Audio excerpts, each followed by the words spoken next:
ಮಕ್ಕಳು ಯಾರು ಚಕ್ಕರೆ ಆಯಿಲ್ಲ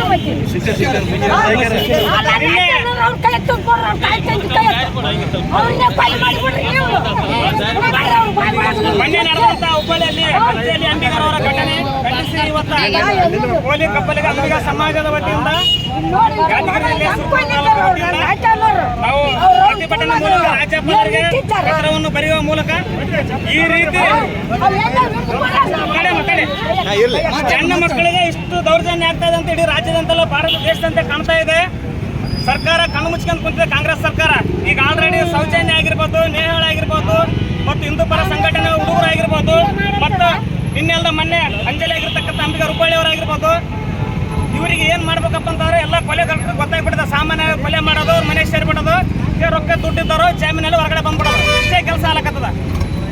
ಶ್ರೀ ಯೋಗಿ ಆದಿತ್ಯನಾಥನ ಸರ್ಕಾರ ನಮ್ಮ ರಾಜ್ಯದಾಗ ಬರಬೇಕು. ಇವ್ರನ್ನ ಕೊಲೆ ಮಾಡಬಾರ್ದು, ಅತ್ಯಾಚಾರ ಮಾಡಬಾರ್ದು ಅಂತ ಭಯ ಇರ್ಬೇಕಂತಂದ್ರೆ ಯಾವುದೇ ಸರ್ಕಾರ ಇರಲಿ, ಆ ಸರ್ಕಾರ ಈ ಸರ್ಕಾರ ಅಂತ ಹೇಳಂಗಿಲ್ಲ.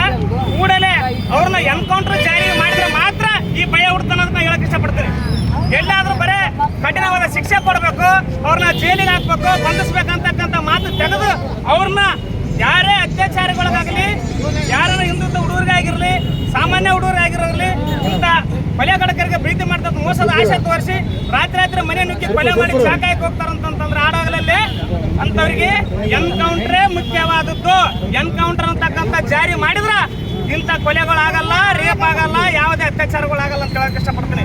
ಸರ್ಕಾರದಲ್ಲಿ ಇರ್ತಕ್ಕಂಥ ದೊಡ್ಡ ದೊಡ್ಡ ಗಣ್ಯರು, ಮುಖ್ಯಮಂತ್ರಿ ಇದ್ರಿ, ಉಪಮುಖ್ಯಮಂತ್ರಿಗಳಿದ್ರಿ, ಬಿಜೆಪಿ ಸರ್ಕಾರದಲ್ಲಿದ್ರಿ, ಕಾಂಗ್ರೆಸ್ನಲ್ಲಿದ್ದೀರಿ, JDS ನಲ್ಲಿದ್ರಿ, ನೀವಿರ್ತಕ್ಕಂಥ ಮುಖಂಡರು ರಾಜ್ಯದ ಮುಖಂಡರುಗಳು ಸೇರಿ ನಿರ್ಣಯ ಮಾಡಿ ನಮ್ಮ ರಾಜ್ಯವನ್ನು ಯಾವ ರೀತಿ ಕಾಪಾಡಿಕೋಬೇಕಂತಕ್ಕಂಥದ್ದು ನಿಮ್ಮಲ್ಲಿದೆ. ಈ ಬಡ ಕುಟುಂಬದ ಹೆಣ್ಮಕ್ಳ ಮೇಲೆ ಈ ಥರ ಅನ್ಯಾಯ, ಬಡ ಹುಡುಗರ ಕುಟುಂಬದ ಈ ಥರ ಅನ್ಯಾಯ ಆಗತ್ತಲ್ಲ, ಕಾಲಚಕ್ರ ಒಂದೇ ಥರ ಇರೋದಿಲ್ಲ ಸ್ವಾಮಿ. ಒಂದಲ್ಲ ಒಂದಿನ ಇದು ನಿಮ್ಮ ಮನೆಗೆ ಬಂದಾಗ್ತದೆ. ಅವಾಗ ಯಾವ ರೀತಿ ಪ್ರತಿಭಟನೆ ಮಾಡ್ತಾರೆ ಅಂತ ನಾವು ಕೇಳಕ್ಕೆ ಇಷ್ಟಪಡ್ತೀವಿ. ಎಲ್ಲರೂ ಕೂಡ ಇದು ಎನ್ಕೌಂಟರ್ ಹಿಂದೆ ಆಂಧ್ರದ ಹೈದರಾಬಾದ್ ನಡೆದಾಗ ಸಜ್ಜನ್ ಅಂತಕ್ಕಂಥ ಪೊಲೀಸ್ ಅಧಿಕಾರಿ ಯಾವ ರೀತಿ ಎನ್ಕೌಂಟರ್ ಮಾಡಿದ ತಕ್ಷಣ ಅಲ್ಲಿ ಯಾವ್ದು ಇದುವರೆಗಿನ ತನಕ ಐತಿಹಾಸಿಕ ಘಟನೆಗಳು ನಡೆದಿಲ್ಲ. ಅದರಂಗ ಇಲ್ಲಿ ಎನ್ಕೌಂಟರ್ ಆದ್ರೆ ಮಾತ್ರ ಈ ತರ ಘಟನೆಗಳು ಆಗೋದಿಲ್ಲ ಅಂತ ಹೇಳಕ್ ಇಷ್ಟಪಡ್ತೀನಿ. ಅದಕ್ಕಾಗಿ ಸರ್ಕಾರ ಕೇಳೋದೊಂದೇ, ನಾವು ಕೂಡಲೇ ಅಂಜಲಿಯನ್ನು ಕುಟುಂಬಕ್ಕೆ ನ್ಯಾಯ ಒದಗಿಸಬೇಕು, ಸರ್ಕಾರದಿಂದ ಬರ್ತಕ್ಕಂಥ ಪರಿಹಾರ ಕೊಡಬೇಕು, ಆ ದುಷ್ಟನಿಗೆ ಎನ್ಕೌಂಟರ್ ಮಾಡ್ಬೇಕಂತೇಳಿ ಈ ಮೂಲಕ ಸುಪ್ರೀಂ ತಾಲೂಕು ವತಿಯಿಂದ ಕೇಳಕ್ ಇಷ್ಟಪಡ್ತೀನಿ. ಏನೇ ಬರಲಿ, ಏನೇ ಬರಲಿ, ಬೇಕು ನ್ಯಾಯ ಬೇಕು. ಈ ಮನವಿ ಪತ್ರವನ್ನ ಮುಖ್ಯಮಂತ್ರಿಗಳಿಗೆ ಮತ್ತು ಗೃಹ ಮಂತ್ರಿಗಳಂತ ಮನವಿ ಪತ್ರವನ್ನ ಓದಿ ಮಾನ್ಯ ತಹಶೀಲ್ದಾರ್ ಸಾಹೇಬರಿಗೆ ಮನವಿ ಪತ್ರವನ್ನು ಕೊಡ್ತಾರೆ.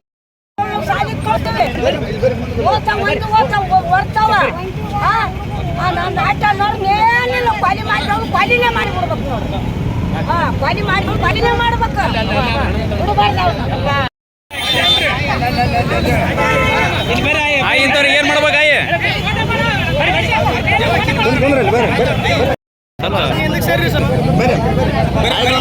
ಮುಗಿಸ್ಬಿಡೋಣ